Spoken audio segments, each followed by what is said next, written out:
Hi friends, வெந்தயக்கீரையை நிறைய பேர் சாப்பிட மாட்டாங்க, கொஞ்சம் கசப்பு தெரியும்னு சொல்லிட்டு. ஆனா இதுல தேங்காய் பருப்புலாம் நிறைய போட்டு செஞ்சிருக்கேன். கீரையில தேங்காய் பருப்பு இல்ல, தேங்காய் பருப்புல தான் கீரை போட்டிருக்கேன். அதனால துளி கூட மிச்சம் இருக்காது. 1/4 கப் அளவுக்கு பாசி பருப்பு 2 மணி நேரம் முன்னாடியே நல்லா கழுவி ஊற வச்சுட்டேன். அதுல 4 பல்லு பூண்டு, ஒரு குட்டி பல்லாரி வெங்காயம், ஒரு குட்டி தக்காளி, 2 பச்சை மிளகாய். இப்படி போட்டா வீடியோவுக்கு அழகா இருக்குன்னு போட்டிருக்கேன். இதை தண்ணியில வேக வைக்கிறேன். சால்ட் டேஸ்ட்டுக்காக சேர்த்துக்கிறேன்.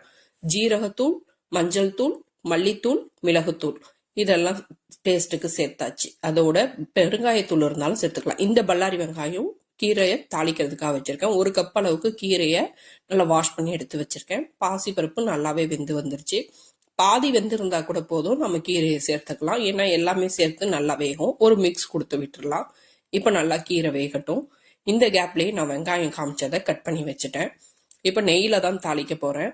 1 டேபிள் ஸ்பூன் நெய் சூடு ஏறினதும் ஒரே ஒரு காஞ்ச மிளகாவை கிள்ளி சேர்த்துக்கிறேன். ஏன்னா நம்ம பச்சை மிளகாய் போட்டிருக்கோம் பருப்புல. அதோட காமிச்ச பல்லாரி வெங்காயம் எல்லாத்தையும் நல்லா ஸ்லைஸா கட் பண்ணி, அதுக்கு டேஸ்ட்டுக்கு கொஞ்சமா சால்ட் இந்த வெங்காயத்துக்கு மட்டும் நல்லா மிக்ஸ் கொடுத்து விட்டுடலாம். வெங்காயம் நல்லா வதங்கி வந்ததும் இதை அப்படியே கீரையிலேயே சேர்த்துக்கலாம். கீரை நல்லா வெந்துட்டு இருக்கட்டும். இந்த கேப்ல தேங்காய் நான் அரைச்சிக்கிறேன். ஒரு குட்டி தேங்காய் காமிக்கிறேன் பாருங்க, செம்ம கியூட்டா இருக்கு. இதுல அவ்வளோ கொழுப்பு இருக்காது, ரொம்ப இலசான தேங்காய். அதனால நான் முழு தேங்காயும் சேர்த்துக்கிறேன். இப்படி ஒரு தடவை செஞ்சு பாருங்க, கசப்பே இருக்காது, ரொம்ப அருமையா இருக்கும்.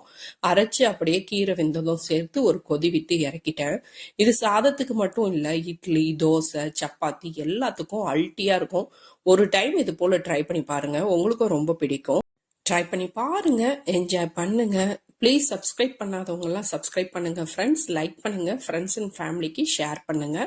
உங்களோட ஃபீட்பேக் எல்லாம் கமெண்ட்ல மறக்காம சொல்லுங்க. சப்போர்ட் பண்ணுங்க ஃப்ரெண்ட்ஸ். தேங்க்யூ.